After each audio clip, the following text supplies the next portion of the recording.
Shalom, salam sejahtera dalam kasih Tuhan Yesus Kristus, sahabat AMS Shalom yang tetap setia mengikuti channel ini. Tuhan Yesus memberkati. Kami akan bawa suatu persembahan untuk Tuhan. Tuhan pasti sanggup setiap kita mengandalkan Dia. Haleluya.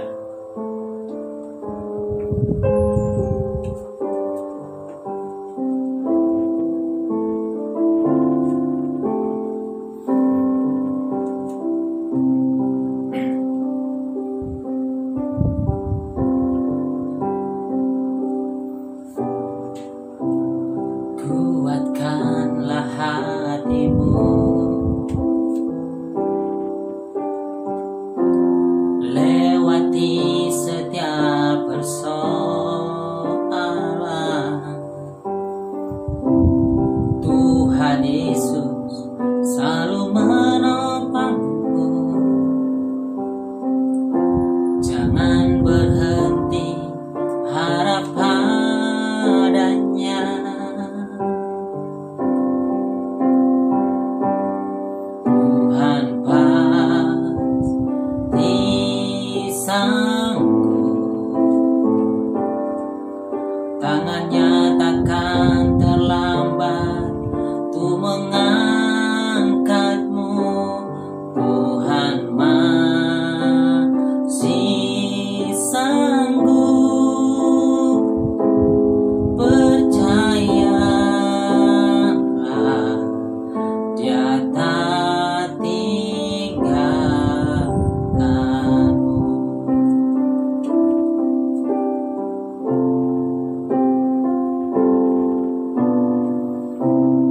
Kuatkanlah hatimu, lewati setiap persoalan. Tuhan Yesus sanggup menopangmu. Jangan berhenti harap padanya.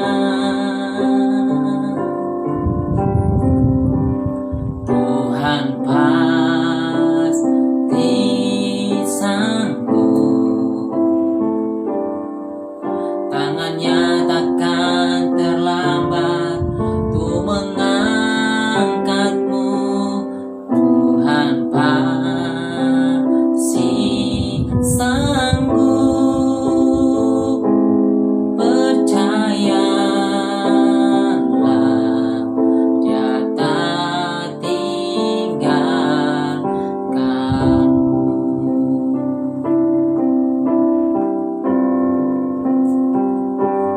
Tuhan pasti sanggup,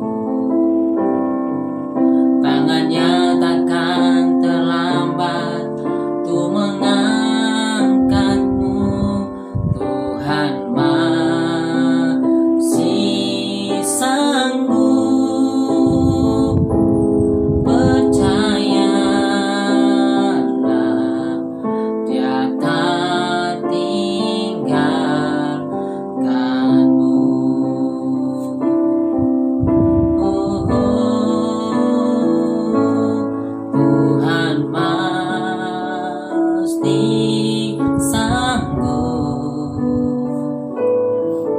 tangannya takkan terlambat untuk mengangkatmu. Tuhan pasti sanggup,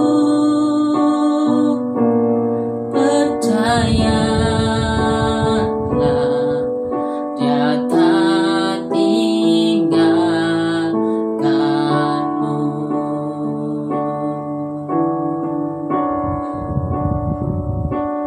Percayalah,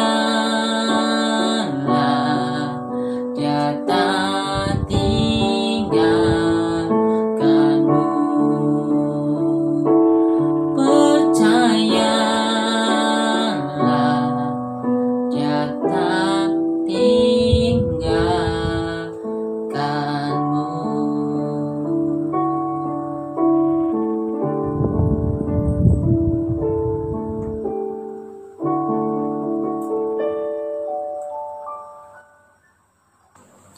Shalom, salam sejahtera dalam kasih Tuhan Yesus Kristus yang tetap setia bergabung di channel M Shalom.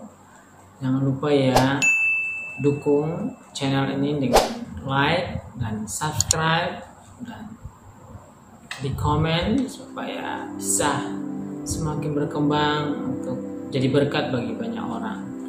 Tuhan Yesus memberkati.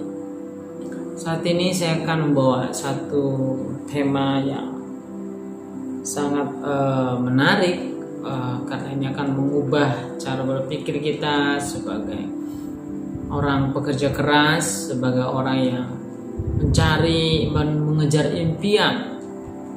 Di saat ini kita butuh jalan yang benar, cara yang benar untuk mencari satu keberhasilan sehingga kita tidak tersesat dan kita tidak melakukan kesalahan-kesalahan dari kehendak dan yang bertentangan dengan kehendak Tuhan.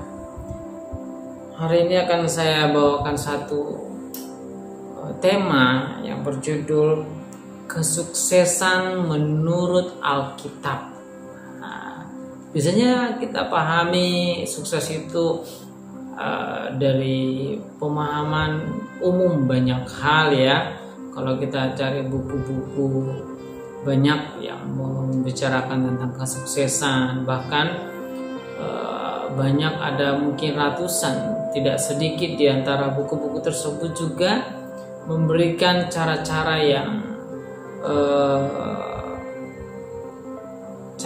yang bertentangan dengan kehendak Tuhan ataupun istilahnya dengan cara menghalalkan segala cara.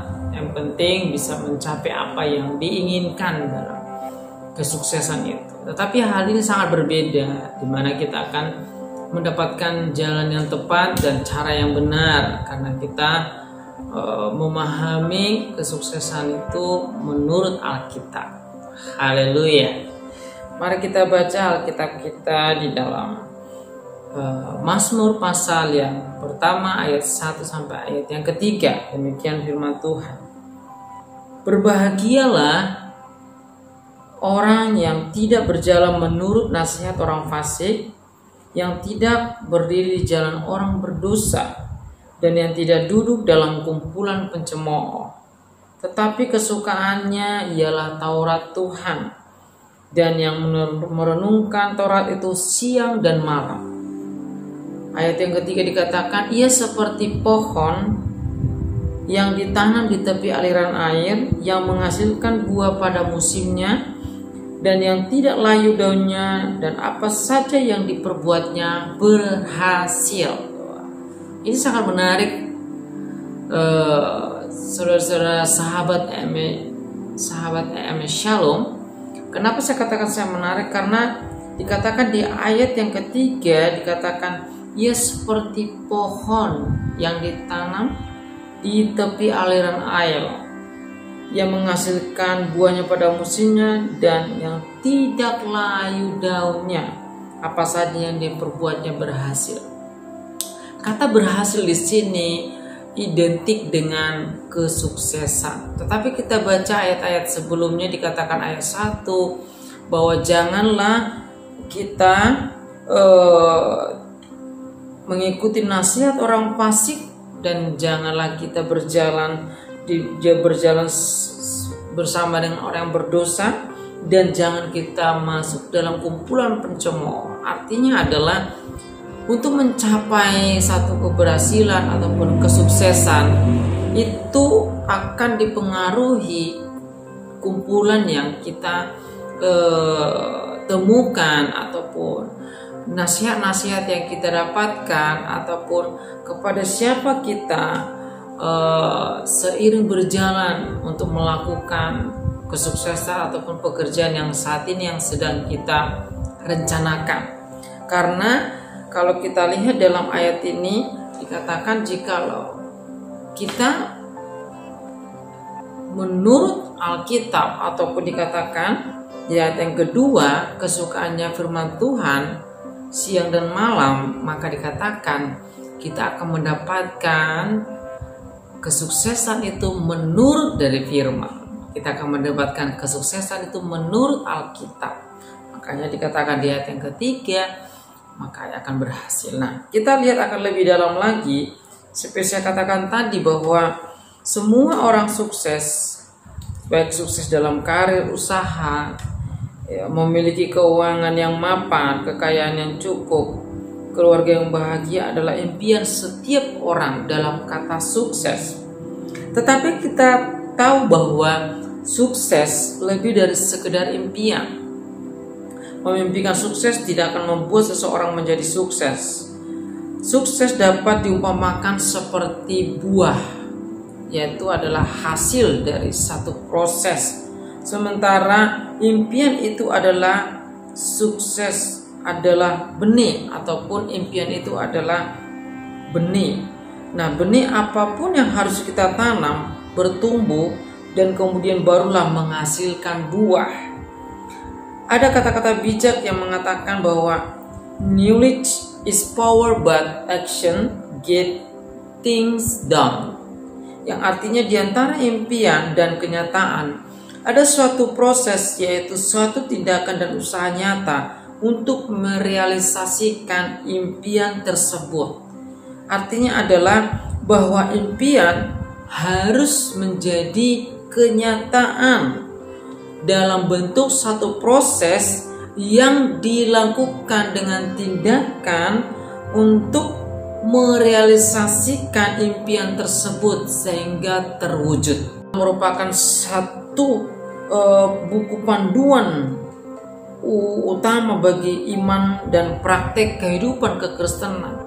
Karena Alkitab itu adalah firman, sehingga kita tahu bahwa firman itu adalah Allah itu sendiri. Sedangkan Allah itu adalah sumber dari segala hikmat. Allah itu adalah pencipta dari segalanya.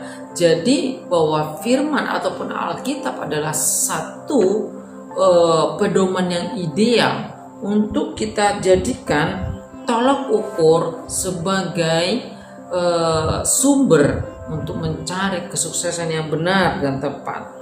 Kalau kita lihat di dalam Yosua pasal 1 ayat 8, firman Tuhan berkata demikian. Janganlah engkau lupa mempraktekkan kitab Taurat ini, tetapi renungkanlah itu siang dan malam, supaya engkau bertindak hati-hati sesuai dengan segala tertulis dalamnya, sebab dengan demikian perjalananmu akan berhasil dan engkau akan beruntung. Nah, perjalananmu akan berhasil dan akan beruntung dicatat di garis bawahi. Ini berbicara tentang menyinggung tentang kesuksesan. Hasil adalah merupakan satu buah ataupun suatu kesuksesan yang dicapai. Tetapi kita lihat bahwa merenungkan firman Tuhan artinya harus ada landasan-landasan. Alkitab menjadi prinsip-prinsip membangun kesuksesan itu. Di dalam Mazmur tadi sudah kita baca di dalam Mazmur pasal 1 ayat 1-3, di situ dikatakan juga maka kita akan seperti pohon yang ditanam di tepi aliran air jikalau kita merenungkan firman Tuhan itu siang dan malam. Jadi ini sangat memberikan dasar yang kuat untuk kita memahami kesuksesan yang benar menurut Alkitab. Pemahaman yang benar tentang sukses berdasarkan pandangan Alkitab akan mendorong kita berkarya, melakukan yang terbaik sesuai kemampuan kita dan pemakaian Tuhan atas hidup kita. Kalau kita lihat dalam Ulangan pasal 8 ayat 18, demikian firman Tuhan. Tetapi haruslah engkau ingat kepada Tuhan Allahmu, sebab dialah yang memberikan kepadamu kekuatan untuk memperoleh kekayaan, dengan maksud meneguhkan perjanjiannya yang diikrarkannya dengan sumpah kepada nenek moyangmu seperti sekarang ini. Dicatat di garis bawahi, tetapi haruslah engkau ingat akan Tuhan Allahmu, sebab dialah yang memberikan kepadamu kekuatan untuk memperoleh kekayaan. Ini berbicara tentang kesuksesan. Kita harus ingat Allah kita. Jadi kembali kepada Alkitab.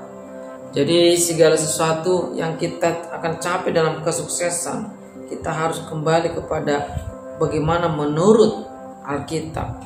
Sebaliknya pemahaman yang keliru tentang kesuksesan, maka mereka akan terjerumus kepada jurang kehancuran. Biasanya mereka akan mengalami kerugian ataupun merugikan orang lain dengan cara memeras ataupun menipu, korupsi ataupun membunuh, menghalalkan segala cara untuk mendapatkan apa yang mereka maksud dengan kesuksesan yang bertentangan dengan Alkitab ataupun hukum agama. Lalu apa kesuksesan sebenarnya? Menurut Alkitab, sukses yang pertama adalah kesuksesan adalah kemampuan untuk merealisasikan seluruh aspek kehidupan terintegrasi secara utuh. Kita lihat dalam Yohanes pasal 1 ayat 3 Yohanes pasal 1 ayat 2, demikian firman Tuhan. Saudaraku yang kekasih, aku berdoa semoga engkau baik-baik dan sehat-sehat saja dalam segala sesuatu, sama seperti jiwamu baik-baik saja. Saudara kasih dalam Tuhan, kalau kita memahami kesuksesan itu harus kita memusatkan kepada seluruh kebutuhan ataupun seluruh aspek dalam kehidupan kita. Jadi harus seimbang antara karir, pekerjaan, keuangan, perekonomian, kepribadian, dan relasi sesama, dan terlebih kepada spiritual religi. Tidak boleh mengabaikan salah satu dari aspek itu. Jika diabaikan itu, maka akan terjadi ketimpangan ataupun akan terjadi kepincangan. Jadi baik kerohanian, baik perekonomian, baik keuangan, baik pekerjaan, karir, keluarga, itu harus seimbang. Itu harus seimbang. Itu adalah pertama yang dikatakan adalah kesuksesan yang adalah satu kemampuan merealisasikan seluruh aspek kehidupan terintegrasi secara utuh. Jadi kalau dibilang dia sukses harus seimbang. Bagaimana kemapanan secara keuangan, tapi bagaimana juga kebahagiaan secara keluarga. Akan terjadi kepincangan di saat mungkin dia dikatakan dia berhasil meraih kekayaan ataupun dia punya perusahaan yang besar, tetapi keluarganya tercerai-berai, mungkin anak-anaknya menjadi kriminal. Adalah pandangan yang kedua adalah standar kesuksesan tidaklah sama setiap orang, bahkan potensi, kemampuan, dan karunia setiap orang berbeda. Kita lihat di dalam Roma pasal 12 ayat 3-8, demikian firman Tuhan.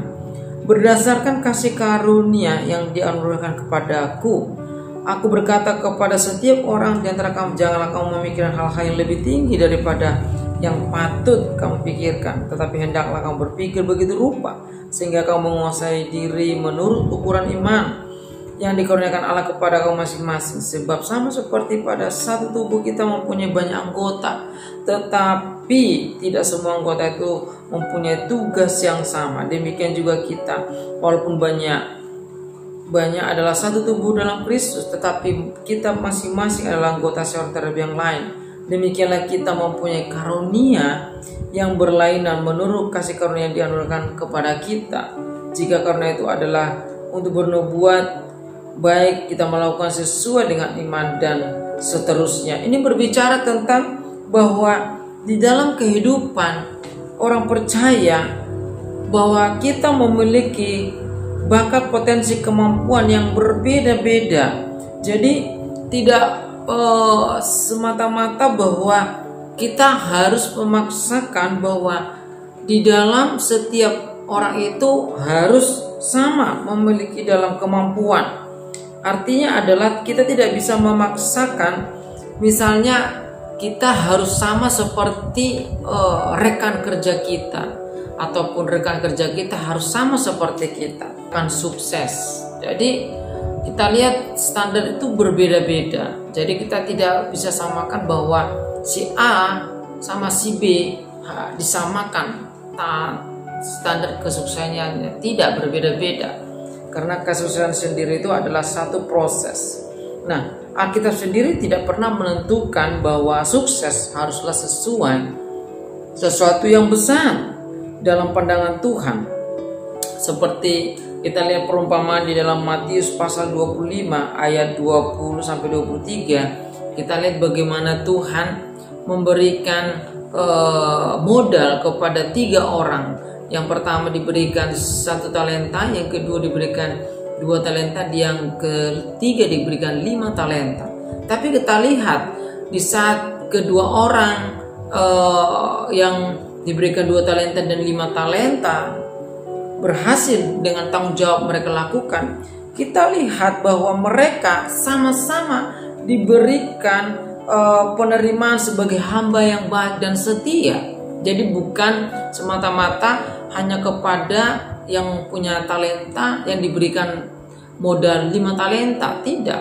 Walaupun 2 talenta disamakan dengan 5 talenta, artinya adalah bahwa standar yang bahwa kesuksesan itu tidak akan bisa diukur dengan sesuatu hal yang besar, tetapi lebih kepada proses bagaimana mereka menyelesaikan dan melakukan tanggung jawab itu dengan benar, dengan bertanggung jawab sampai kesuksesan itu. Dan yang ketiga kita lihat adalah bahwa kesuksesan itu adalah, kita lihat kesuksesan itu adalah filosofi hidup benar yang dijalani dengan benar. Disadari atau tidak, setiap orang memiliki filsafat hidup. Filsafat hidup merupakan ekspresi dari keunikan seseorang dan mencerminkan sesuatu aspek kehidupan. Misalnya, filsafat hidup seorang akan mempengaruhi perilaku dan jalan hidupnya. Dan selanjutnya, memahami filsafat hidup yang benar dan menjalankan dengan benar akan membawa dampak kesuksesan hidup. Jadi yang ketiga adalah bahwa kesuksesan itu adalah filosofi hidup yang benar dijalani dengan benar. Jadi kalau dia sudah memiliki filosofi hidup yang benar, maka kesuksesan itu akan dijalani dengan benar, maka dia akan mendapatkan juga hasil maksimal yang benar juga. Oleh karena itu kita harus punya dasar dan kita harus punya sumber, yaitu adalah Alkitab atau firman Tuhan. Seperti dalam kitab Yosua pasal 1 ayat 8 tadi, baik dalam Mazmur pasal 1 ayat 2 dan 3, kita lihat bahwa keberhasilan yang dicapai itu dilatar belakangi karena sumber yang mereka dapatkan itu hikmat dan cara filosofi itu dibangun dari firman Tuhan. Filosofi yang benar itu hanya bisa didapatkan dari Alkitab, dari firman Tuhan. Sehingga filosofi hidup yang benar, maka dia akan menjalankan dengan benar, maka dia juga akan mendapatkan dengan cara yang benar juga. Nah, oleh karena itu kita harus memiliki cara pandang sesuai Alkitab, karena filosofi hidup kita harus dibangun dari dasar yang benar. Alkitab berkata juga, kalau kita lihat di dalam Roma pasal 12 ayat 2 dikatakan, janganlah kamu serupa dengan dunia ini, tetapi berubahlah oleh pembaruan budimu sehingga kamu dapat membedakan mana yang kehendak Allah, apa yang baik, yang berkenan, dan apa yang benar, apa yang berkenan dan yang sempurna. Itu menunjukkan bahwa kesuksesan diumpamakan seperti buah dan benih. Benih apapun yang ditanam tumbuh, kemudian barulah menghasilkan buah. Seperti saya katakan tadi bahwa kesuksesan itu adalah buah dan impian itu adalah benih.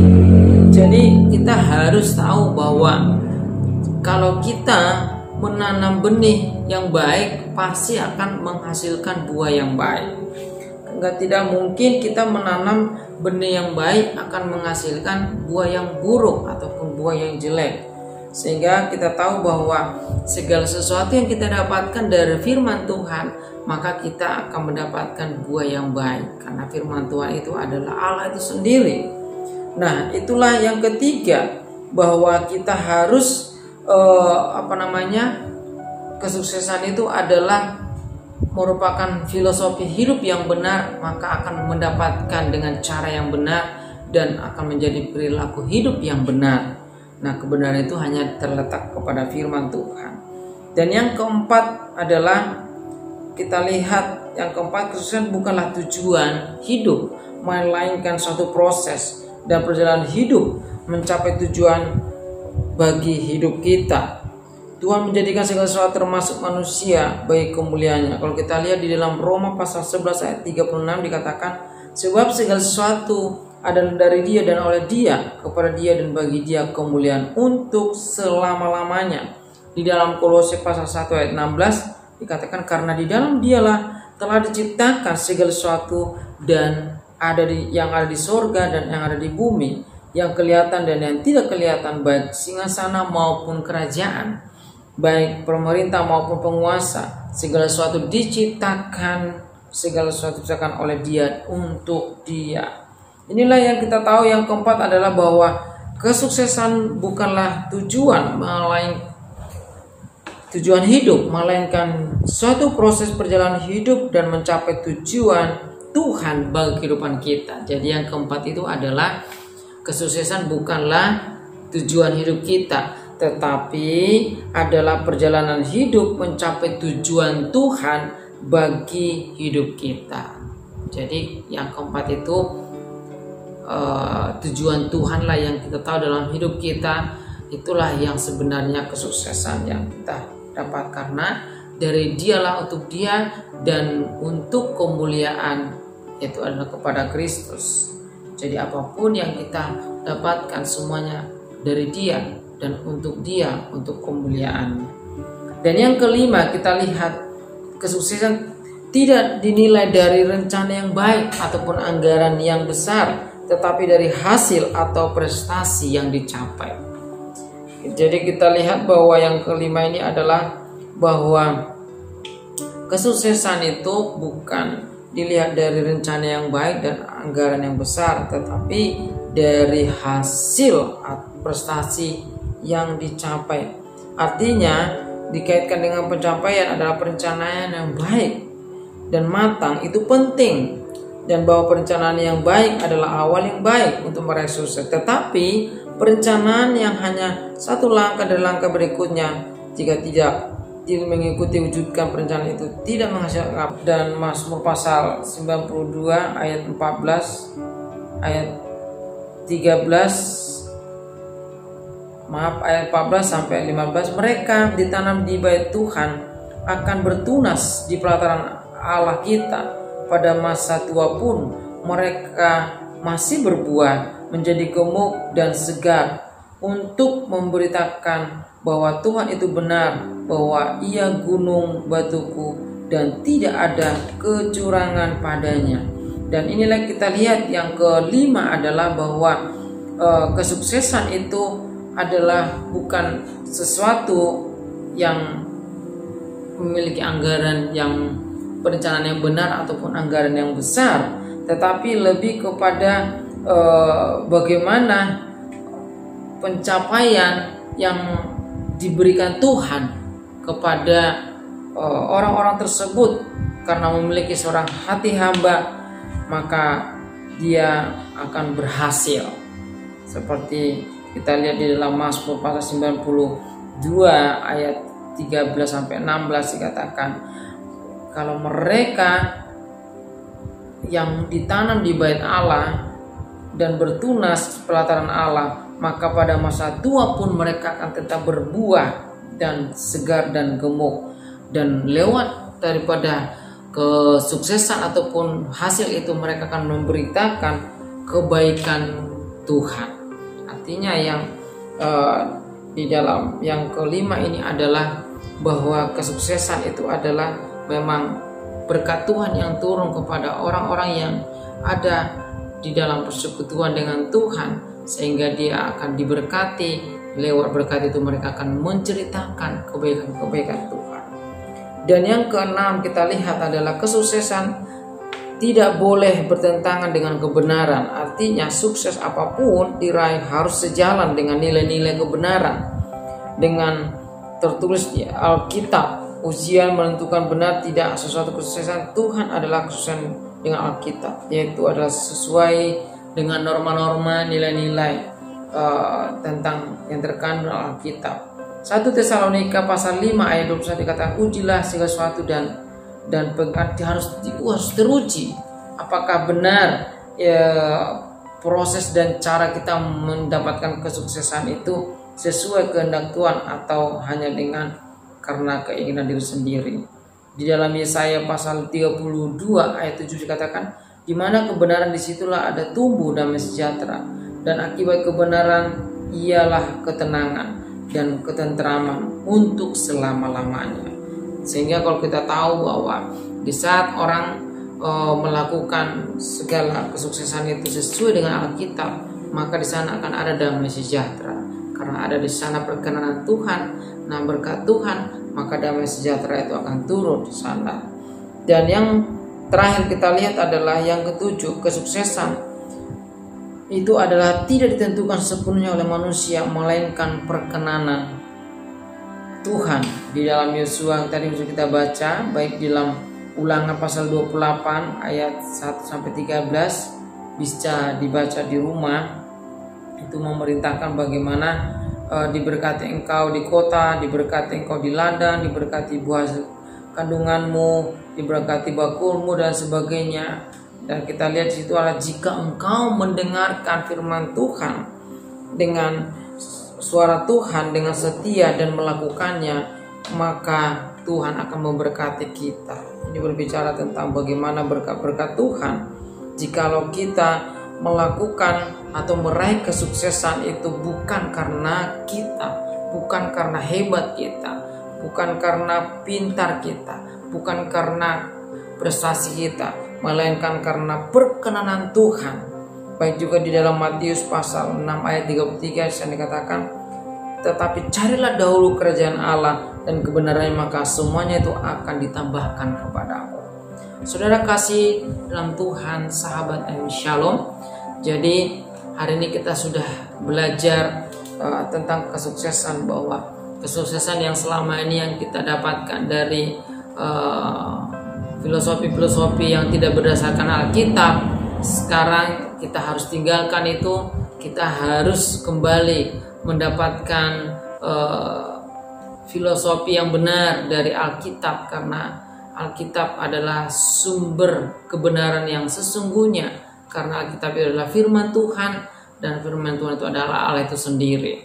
Sehingga kita akan mendapatkan bagaimana nilai-nilai tentang kesuksesan itu menurut Alkitab. Ada 7 yang yang sudah kita pelajari, bagaimana kesuksesan itu menurut Alkitab.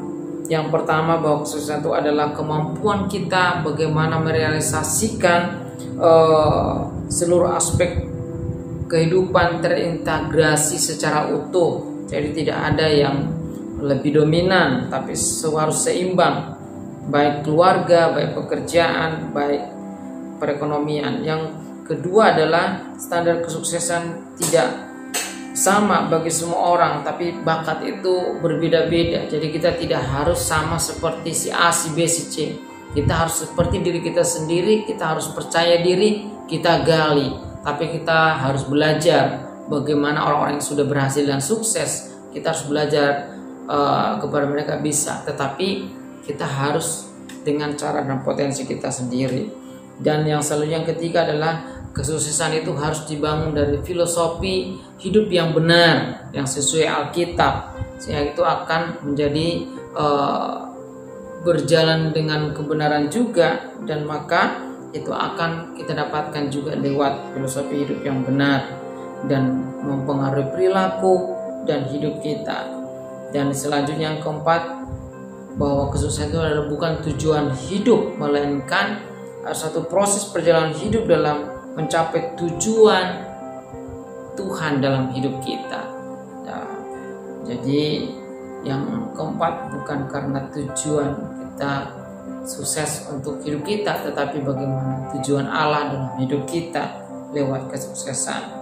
Yang kelima adalah kesuksesan tidak dinilai dari rencana yang baik atau penanggalan yang besar, tetapi karena memang Tuhan memberkati orang tersebut karena mereka ada di dalam bait Allah, karena mereka ada di dalam perlindungan Tuhan, sehingga dikatakan mereka seperti tunas yang selalu menghasilkan dan yang selalu segar dan gemuk dan diberkati di masa tuanya, sehingga lewat segala berkat-berkat itu mereka akan menceritakan kebaikan Tuhan.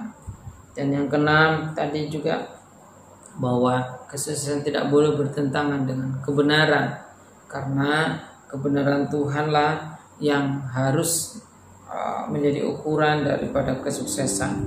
Dan yang terakhir bahwa kesuksesan tidak ditentukan sepenuhnya oleh manusia, tetapi karena perkenanan Tuhan. Sehingga kalau Tuhan berkenan dalam setiap usaha-usaha dan proses yang kita kerjakan, maka berkat Tuhan akan dicurahkan. Seperti firman Tuhan dikatakan dalam Ulangan tersebut, dikatakan kalau kita mendengar setia melakukan firman Tuhan, maka seluruh kehidupan kita diberkati. Biarlah renungan firman Tuhan yang singkat ini menjadi berkat bagi kita. Shalom, sukses di dalam Tuhan, sukses dalam segala hal. Tuhan Yesus memberkati. Haleluya.